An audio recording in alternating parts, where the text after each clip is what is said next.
cognitive tests for politicians over the age of 75. That's an idea. Mandatory mental competency tests for politicians over 75 years old. But how would that actually work? And could you actually pass one? Give me 3 minutes to explain, and we'll learn something together. First of all, more than a third of Americans believe age makes it harder for a president to do his or her job, a lot more than the number who say age helps presidents with the experience and wisdom that they need to do a good job. And that is an unhelpful stereotype, according to some researchers. It also may be one that's just flat out inaccurate. I think that's probably the biggest thing that people get wrong. Not that people don't get ill as they get older, but it's the fact that we tend to think that just getting older leads to illness.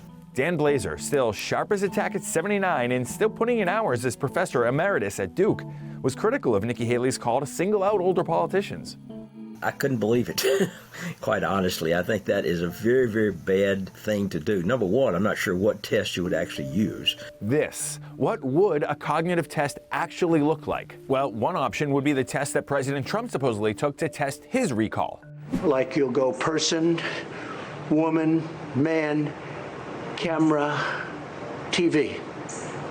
So they say, could you repeat that? I want you to remember those words, because I'm going to ask you to recall them in a minute too. Another option is the cognitive reflection test, which sort of resembles an IQ test. A bat and a ball cost a total of $1.10. The bat costs $1 more than the ball.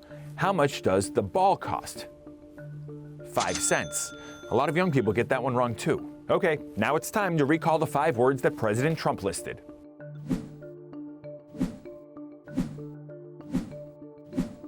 Another question simply asks respondents to recall the day of the week within 10 seconds. And here's the thing that Dr. Blazer stresses. Seniors usually get these questions right, but they sometimes take 4, 5, or 6 seconds instead of 1 or 2.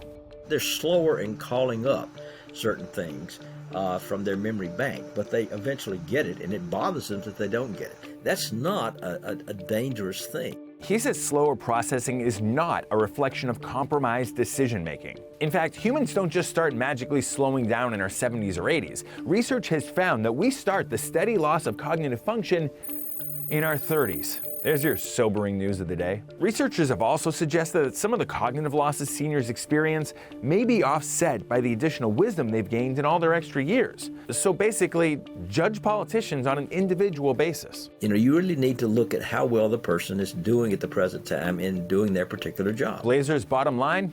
Everyone's different. And for some, age really is just a number, unrelated to their performance in politics.